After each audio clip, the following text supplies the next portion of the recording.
అదే మరి ఈగల్, శక్తి టీమ్స్. ఇక్కడ కూడా మీరు చూస్తే ఇంత మునిపే ఉప ముఖ్యమంత్రి గారు చెప్పారు, పోలీస్ యంత్రాంగం ఇక్కడ ఉన్నారు. మీరే సమర్థవంతంగా యాక్ట్ చేశారు. ఒకప్పుడు తీవ్రవాదుల్ని పూర్తిగా ఎదుర్కొన్న సత్తా ఉండే యంత్రాంగం ఇది. రాయలసీమలో ముఠా నాయకత్వాన్ని పూర్తిగా తుదముట్టించి ముఠాలు లేకుండా చేసిన పోలీస్ యంత్రాంగం ఇది.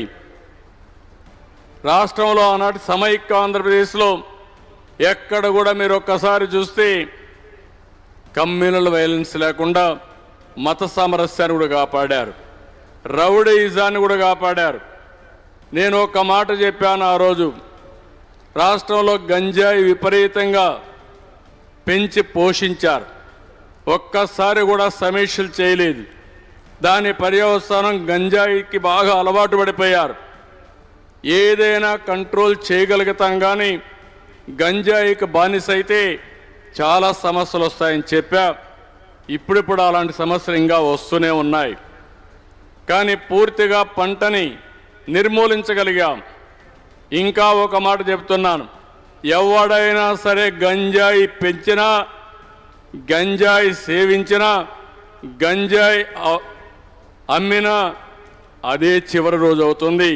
ఈ రాష్ట్రంలో ఎలాంటి పరిస్థితులు ఉపేక్షించమని మరొక్కసారి గట్టిగా హెచ్చరిస్తున్నా, అమలు చేసి చూపిస్తామని మరొక్కసారి మీ అందరినీ కోరుతున్నా.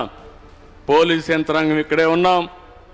నేను ఒకటే మిమ్మల్ని కోరుతున్నా, ఈ రాష్ట్రంలో లా అండ్ ఆర్డర్ మెయింటైన్ చేయాలి. ఆడబిడ్డలకు ప్రొటెక్షన్ ఉండి తీరాలి. ఒక్కొక్కసారి తలుచుకుంటే బాధేస్తుంది. 3 సంవత్సరాల ఆడబిడ్డల పైన లైంగిక ఏదింపులు వినడానికే అసహ్యం వేస్తుంది.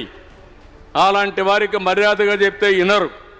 విననప్పుడు వినే విధంగా చేసి డెమాన్స్ట్రేటివ్గా పోతే తప్ప ఇది సాధ్యం కాదని చెప్పి కూడా నేను మీకు తెలియజేస్తున్నా.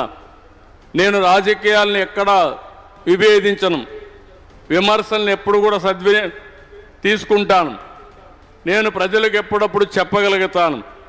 కానీ రాజకీయ